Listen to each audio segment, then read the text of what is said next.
Bonjour, Dongo, le conseiller, l'agripreneur et le promoteur agricole. Alors, on va parler d'une opération très importante pour moi dans n'importe quelle culture, que ce soit dans les cultures pérennes, que ce soit dans les cultures maraîchères. C'est une opération pour moi qui est très importante qu'il faut vraiment respecter. Le piquetage. Le piquetage que beaucoup ne font pas dans la réalisation de leur projet agricole est beaucoup plus important. Pourquoi? Parce que le piquetage sert tout simplement à marquer le dispositif, à marquer l'endroit, là où va se positionner votre culture, ou bien encore tout simplement votre plante. Maintenant, s'il s'agit réellement de peut-être des cultures maraîchères, tout simplement, c'est le dispositif qui va vous permettre de savoir là il faut placer votre planche, votre billon ou votre sillon, tout simplement. Pourquoi il faut le faire? Ça vous permet d'optimiser votre parcelle. Je vois beaucoup de personnes qui le font, qui font la culture en vrac. Et ils m'ont dit par exemple qu'ils ont fait 1 hectare ou bien 2 hectares, mais en réalité ce n'est pas cela, ce n'est pas 2 hectares, ce n'est pas 1 hectare que vous avez effectué. Mais vous avez occupé une parcelle de 1 hectare, mais vous n'avez pas utilisé les 1 hectare ou les 2 hectares. Ce qui est important à souligner, c'est ce qui est là. Donc ce qu'il faut faire, il faut savoir l'emplacement, les distances bien précises qu'il faut positionner pour optimiser votre parcelle, ce qui va vous permettre effectivement d'avoir le maximum de revenus. Si vous ne faites pas cela, vous êtes en train de gaspiller votre terrain. Et c'est pourquoi je vais vous montrer effectivement comment il faut faire le piquetage ce matin de ce que j'appelle des cultures des planches, le piquetage des planches et le piquetage effectivement des billons et le piquetage des sillons ou encore le faux labour. Voilà, ou bien les tranchées comme on a l'habitude de dire. Voilà, donc c'est ce matin, c'est ce qu'on va faire. Alors, ce qu'il faut savoir, c'est que le piquetage dépend de dimensions que nous voulons utiliser pour faire notre champ, pour faire notre culture. Je suis en face d'une culture de choux, ou d'une culture de choux d'abord dans les premiers temps, là où j'ai décidé de faire ça sur les planches. Et c'est moi qui décide des dimensions que je vais choisir, puisqu'il y a plusieurs dimensions qu'on peut utiliser pour faire le chou. Je décide par exemple de prendre des dimensions que moi je veux, en fonction, comme il est d'habitude, de mes objectifs, de mes besoins. Alors, donc du coup, je décide là maintenant de faire des planches de 1,20 m, tout au plus 1,20 m de largeur et de longueur que je décide moi-même. Donc ici c'est la largeur qui m'intéresse et c'est la largeur qu'il faut vraiment retenir. Bien, comme la longueur, ça importe peu, je peux aller même jusqu'à 50 mètres, 25 mètres, 2 mètres, 10 mètres, ça dépend de moi. Donc je passe sur la largeur. Donc qu'est-ce que je fais? Je m'arrange pour avoir des planches de largeur 1,20 m. C'est ce que moi j'ai décidé. Donc on dit largeur 1,20 m, descends la micro. Voici la planche que je peux, une planche que il a effectuée. Quand il dit 1,20 m, ça veut dire que c'est la largeur qui doit être 1,20 m qui est là. 1,20 m. Justement 1,20 m. Ça c'est la largeur. Mais le plus souvent, on dit entre planches. Quand on dit entre planches, souvent, c'est l'espace où nous marchons pour arroser, bien pour traiter nos champs. Donc voici, entre planches. Si j'ai décidé de faire 50 cm, je mets 50 cm. 40 cm, je mets 40 cm. 80 cm, je mets 80 cm. Si c'est, je crois, 1 mètre, je mets les 1 mètre. Ça, c'est ma décision. Voilà, donc du coup, entre planches, ça varie en fonction de l'espace que nous voulons, de l'aération, et surtout en fonction des périodes. Parce que lorsque je fais un champ, je dois tenir compte de la période à laquelle je fais mon champ. Si c'est une période humide, où il y a beaucoup de pluie, je sais que le champ doit être aéré, parce que si l'humidité est trop, ça pose des problèmes de champignons, de bactéries dans mon champ. Alors il faut donc faire en soin de veiller à ce que ça soit bien aéré. En ce moment-là, je peux faire entre planches, par exemple, 1 mètre, tout simplement. Je peux faire entre planches 1 mètre, qui dépend de moi, ou bien 80 cm, ou bien 70 cm. Voilà. Voyez-vous, ici, c'est ce que j'ai en main. Là, c'est 70 cm, j'ai déjà. Donc, entre planches, je peux mettre 70 cm. Oh là, mais avant, ce que j'ai, le tabac que j'ai mis ici déjà, c'est 40 cm que j'ai décidé de faire ici. Voilà. Donc, ça dépend de moi. Si je veux que les planches soient espacées, hein, disposées de 1 mètre, de 80 cm, de 70 cm, ça dépend de moi. Alors, pour faire mon piquetage, j'ai besoin de piquer. J'ai besoin de camètre. Et j'ai besoin d'un cordeau. Voyez-vous, le cordeau que j'ai déjà tendu, c'est sur ce cordeau-là nous allons mettre les piquets pour que ça soit bien disposé. C'est le cordeau que vous voyez là. Bien. Ici, j'ai décidé de faire les planches de largeur 1,20 m et entre planches, j'ai décidé de mettre 80 cm. Une fois la corde tendue, je vais décider maintenant de mettre l'emplacement de mes piquets. Donc, je vais mettre un piquet ici, par exemple, sur la corde. Ça, c'est le premier piquet. Puisque je décide de mettre 1,20 m de largeur, je vais tirer 1,20 m.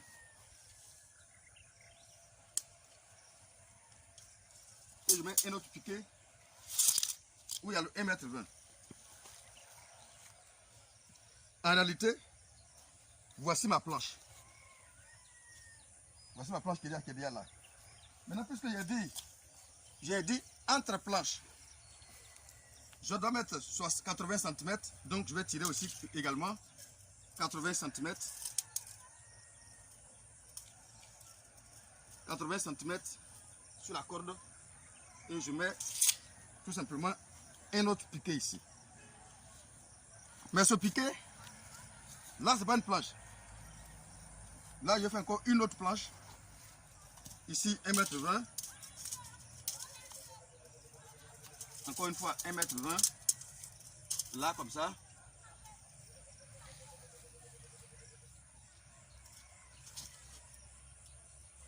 Et je mets un autre piquet. Ça fait deuxième planche. Je vais encore tirer 80 cm. 80 cm là. Autre intervalle, autre allée. Et je tire encore un autre qui est, voilà, 1,20 m.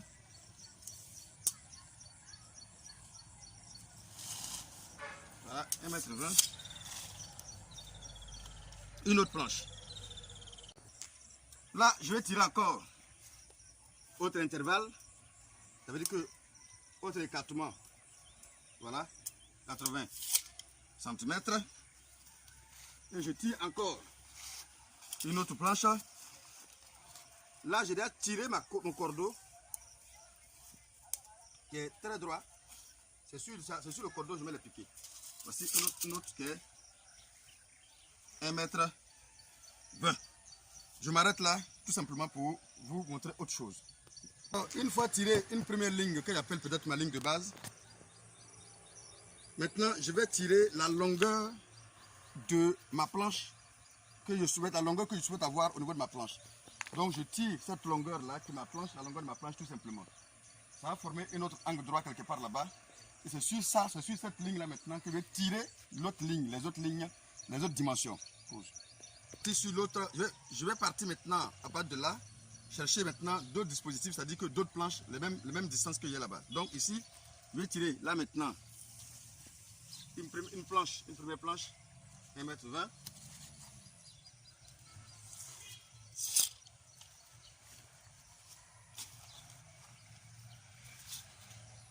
Je tire 80 cm, intervalle 80 cm.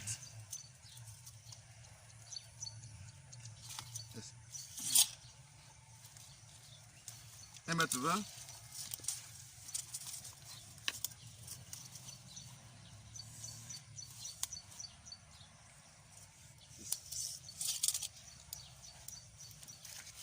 m. cm.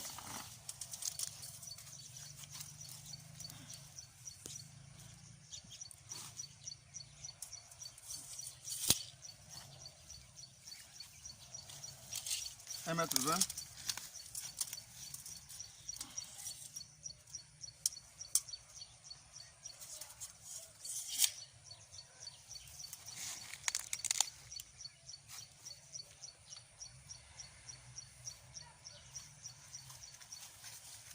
cm.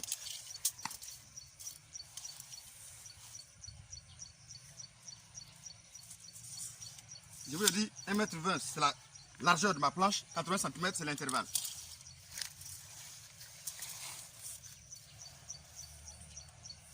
Et je m'arrête là, juste pour vous montrer.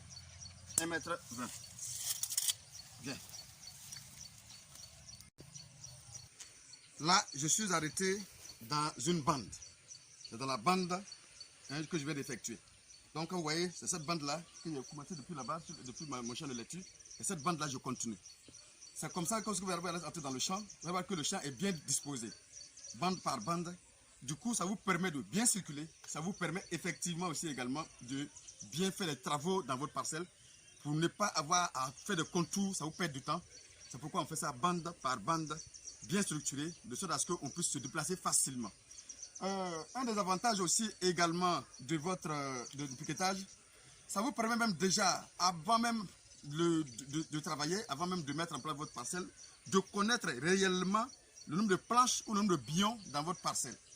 Et déjà, vous pouvez déjà évaluer un coût déjà pour l'activité, pour les activités à venir. Par exemple, pour le billonnage, s'il faut le faire, pour les planches, il faut le faire à la main, immédiatement, vous pouvez savoir, bien évidemment, qu'est-ce qu'il faut, combien de personnes qu'il faut, combien de temps qu'il faut déjà pour finir ça. Par exemple, si vous finissez 1 hectare et que vous trouvez 500 ou bien 2000 ou bien 700 planches, vous pouvez savoir combien de temps.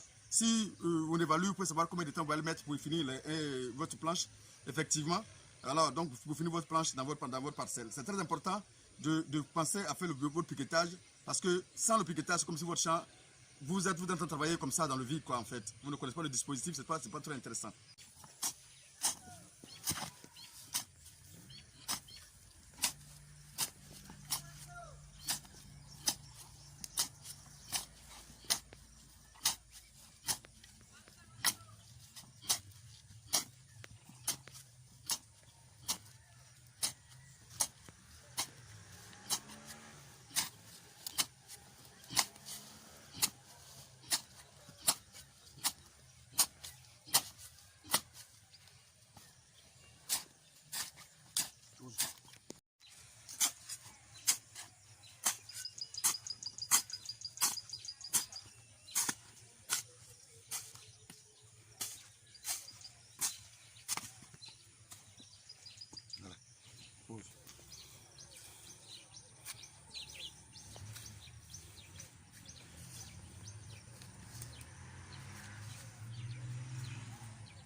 Voilà, là on vient de faire juste 2 planches pour vous montrer un peu comment ça fonctionne.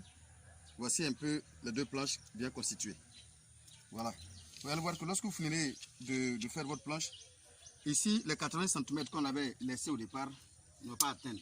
Actuellement on est à 50 cm environ.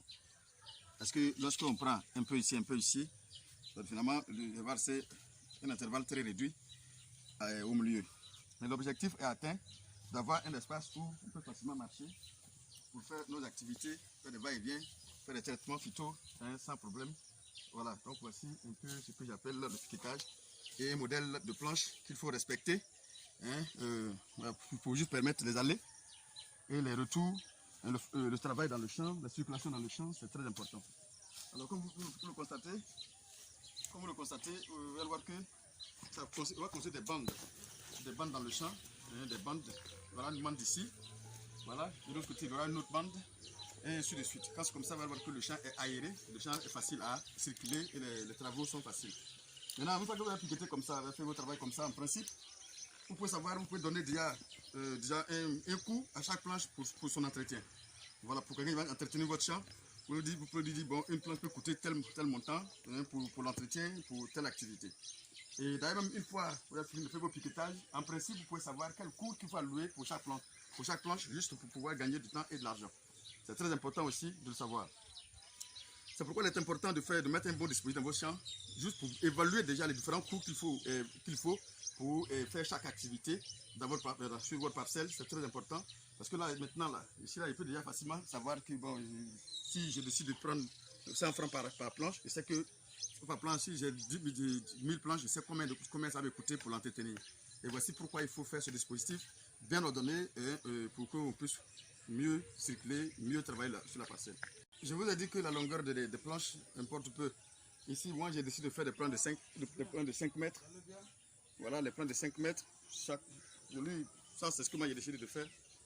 Certaines personnes ont fait des planches peut-être de 10 mètres, de 8 mètres. Bon, ça dépendra même de 20 mètres, de 25 mètres, ça dépendra de vous. La dimension des planches importe peu. Voilà, mais ce sont les largeurs qu'il faut tenir compte. Et souvent l'épaisseur aussi qu'il faut tenir compte ici. Voilà, l'épaisseur peut être entre 15 à 20, entre 15 à 30 cm. 15 à 30 cm, voici ce que j'appelle l'épaisseur. Voilà. 15 à 30 cm, voilà ce que j'appelle l'épaisseur. Voilà. Ici, je peux évaluer ça à 20 cm déjà, voire même 30 cm quand je finis d'aplatir tout ça. Voilà. Donc, c'est ce que j'appelle l'épaisseur. Donc, l'épaisseur compte, la largeur compte. La largeur, juste pour faciliter les travaux. Parce que si de là-bas, d'ici, tu ne peux pas mettre ta main ici, ce n'est pas facile. Donc, déjà, on peut prendre une bande d'ici pour partir facilement. Et l'autre côté pour venir, pour travailler dans le truc sur la parcelle. C'est pourquoi il faut te limiter à 1,20 m. 1,20 m, ça va, ça suffit largement. Nous allons maintenant passer au piquetage de ce qu'on appelle billon. Voilà. Les billons, c'est un peu différent des planches. Les planches ont une largeur d'environ 1 m à 1,20 m. Et les billons ont une largeur d'environ 50 cm. La largeur 50 cm, ça suffit largement. 50-30 cm, ça suffit largement. Donc nous allons faire le piquetage de billons. Alors, il y a ce qu'on appelle entre billons. Et on suppose que voici un billon qui est là. Un billon de, viens mettre le truc. Un billon de 50 cm. Voici un billon de 50 cm, piqué 50 cm. Prends le truc de long, tu peux.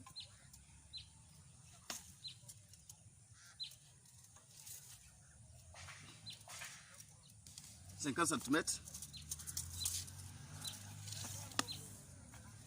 Entre billons, on peut décider qu'elle soit aussi soit 40 cm. Non, je pense que c'est 50 cm, mais 50 cm. Parce que lorsqu'on va finir de piquer, ça va devenir juste.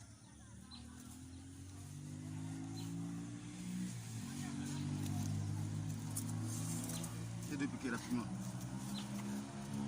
50-50.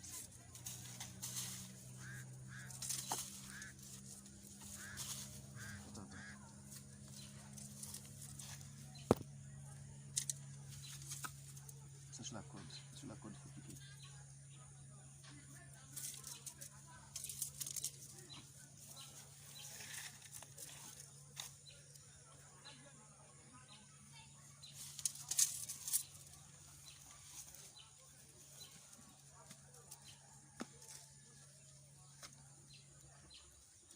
Faut imposer.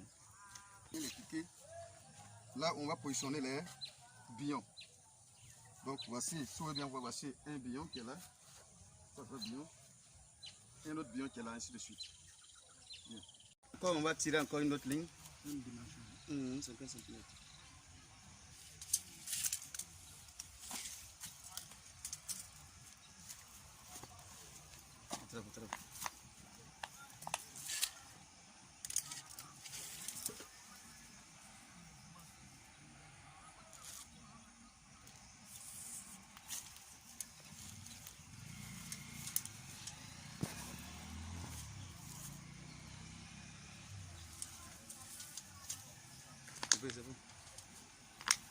Alors ici pour les billons, j'ai décidé comme ça de choisir 1 mètre entre billons. 1 mètre entre billons. Et j'ai décidé de faire une largeur des billons 50 cm. Donc ça veut dire, voici un billon là. J'enlève ça. Ici et là ça fait 1 mètre. Je laisse un autre billon ici. Ici et là, ça fait un autre billon. Ici et là, ça fait 1 mètre. Je laisse un autre billon ici. Et ici et là, ça fait 1 mètre. Donc, ça veut dire que je fais 1 mètre entre billons. Là, vous voyez la différence nette entre ce que j'appelle billon et ce que j'appelle planche. Voilà. Voici la différence nette. Vous avez ici la largeur 50 cm. Ici, Donne-moi mon décamètre là. De buter, on va trouver environ 80 cm. Environ 80-90 cm. C'est-à-dire on n'a plus les 1 mètre de départ. C'est normal. Parce qu'il faut de buter. Un peu, chaque bion prend un peu. Donc le départ c'est 1 mètre. Mais lorsqu'on fait le buter en réalité, on n'a plus les 1 mètre. Donc voici les deux espaces entre les deux bions. Voilà, voici les deux bions. Les bions de cette taille, on peut mettre, en fonction de la culture que vous pouvez effectuer, on pourrait mettre une culture ici, comme une culture là. Et ça va servir à mettre soit votre engrais, votre chaîne de poulet, ce que vous cherchez.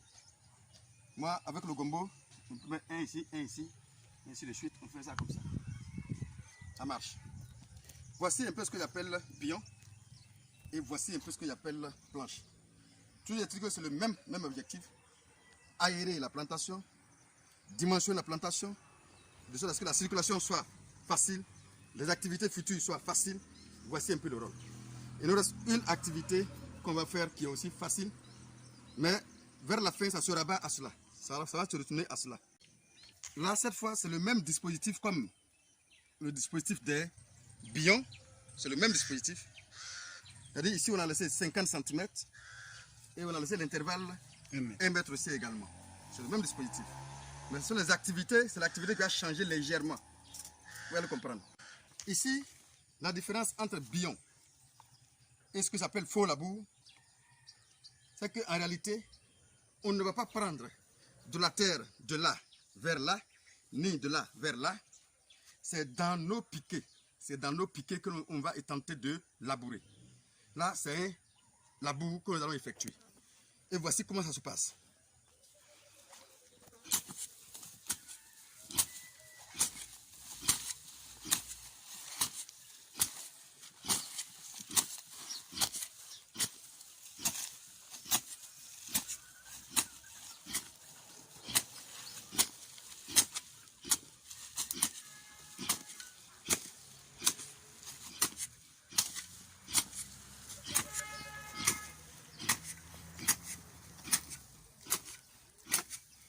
Devant.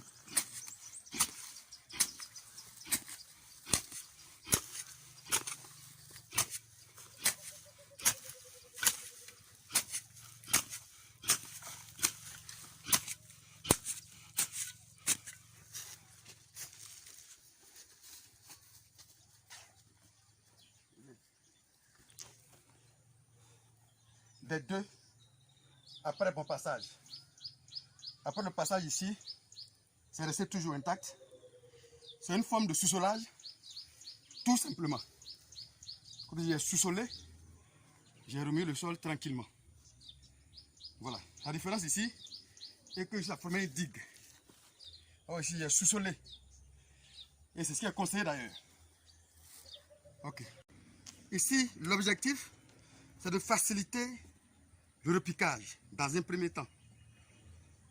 Du coup, et faciliter aussi la circulation de l'eau et l'infiltration des racines. Très important de souligner cela.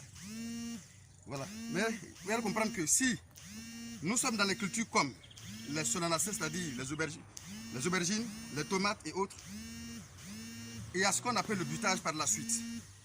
Et lorsque ça arrivera à 15 jours, ou bien 1 mois après le repiquage, tout plus 2-3 semaines après le repiquage, on fera encore ce qu'on appelle un butage. Qu'on appelle le premier butage après l'apport d'engrais.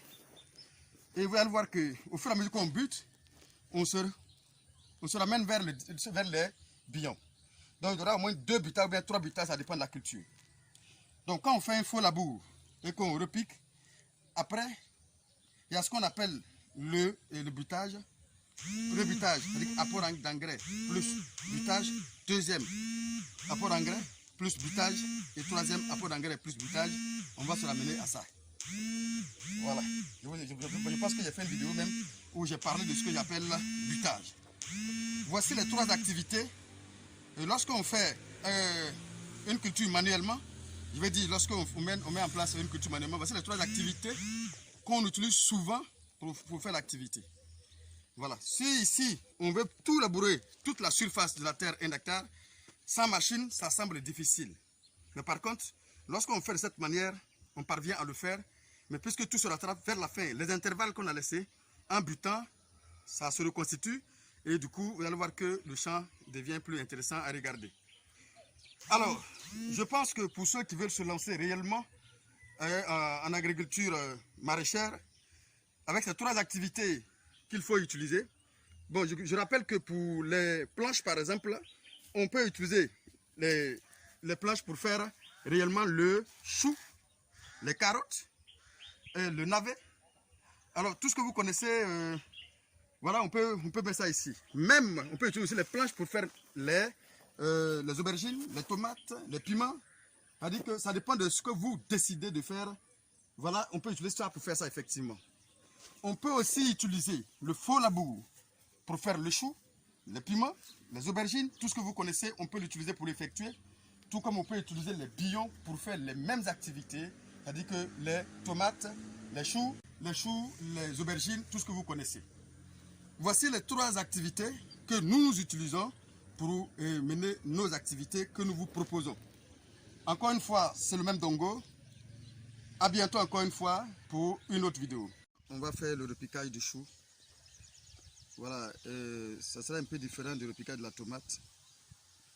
Voici bon. Vous pouvez voir les tailles beaucoup plus supérieures à ça. Hein. Voilà, actuellement il est 11 h lorsque je tiens ça.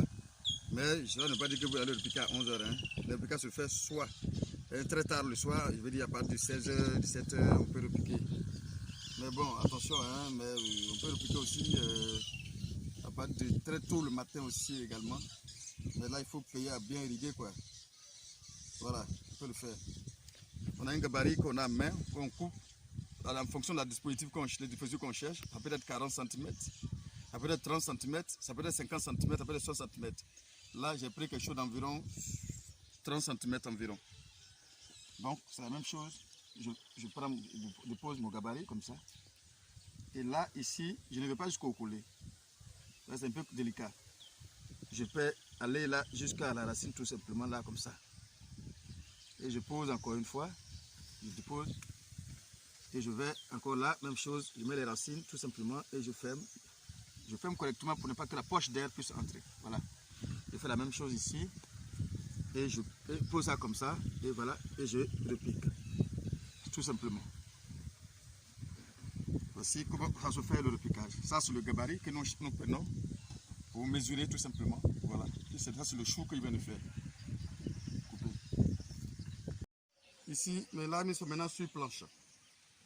Qui c'est sur planche, c'est pratiquement la même chose.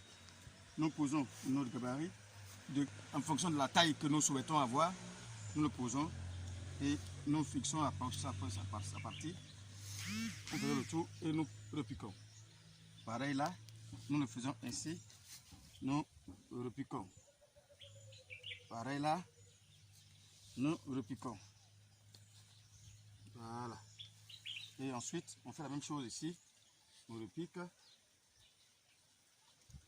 Voilà, on fait la même chose. On fait la même chose et ainsi de suite. C'est comme ça, vous allez voir que c'est comme ça. Ça se fait comme ça. Comme ça. Comme ça. C'est très simple. Voilà. Voilà. Voici comment ça se fait le repiquage tout simplement. Voici comment on fait le repiquage complètement, tranquillement. Pause. Voilà, c'est comme ça, vous allez trouver les bien disposés là, comme ça. Comme vous le voyez là, tranquillement. Voilà. Donc c'est comme ça qu'on a fait pour avoir cette disposition tout simplement. C'est tout. Pause. Voilà, au cas où nous souhaitons faire le gombo sur des billons comme je l'ai fait ici, là on le fait en double ligne sur les billons. C'est-à-dire, on va mettre un poké ici, un poké là, un poké ici, un poké là. Toujours en respectant les dimensions que nous cherchons, 30 cm, 40 cm, ça dépend de nous. Voilà, un poké ici, un poké là. Un poké ici, un poké là, c'est pour le gombo, un poké ici, un poké là, avec les dimensions bien respectées. Ça c'est pour le cas du gombo, si on veut faire du gombo sur les pions. Voilà, pause. Sur des planches aussi également, on peut le faire. Là, c'est la même chose en fonction des dimensions que nous allons choisir. Si c'est plus, ça peut être 30 cm. Mais pause. Voilà, on peut aussi faire le gombo sur des billons, mais toujours la même chose, hein, en respectant les dimensions bien précises qu'on choisit de respecter. Par exemple, moi, il y a 40 cm dans ma main ici. Je pose 40 cm. je mets 40 cm, je mets un poké là, un poké là, voilà, ainsi de suite, un poké ici, voilà, c'est ça, voilà. Si je décide de faire le gombo dessus, je peux le faire aussi également comme ça. Pause. Si mon labour qui est différent du billon, je peux aussi faire ça sur mon labour. Voilà, j'ai labouré mon intervalle qui est là. Je mets un poké ici, un poké là aussi également. Un poké là aussi également. Un poké là aussi également en double ligne. Mais certaines personnes peuvent choisir de faire en une seule ligne. Mais moi je fais en double ligne. Voilà. Donc on peut faire ici aussi également.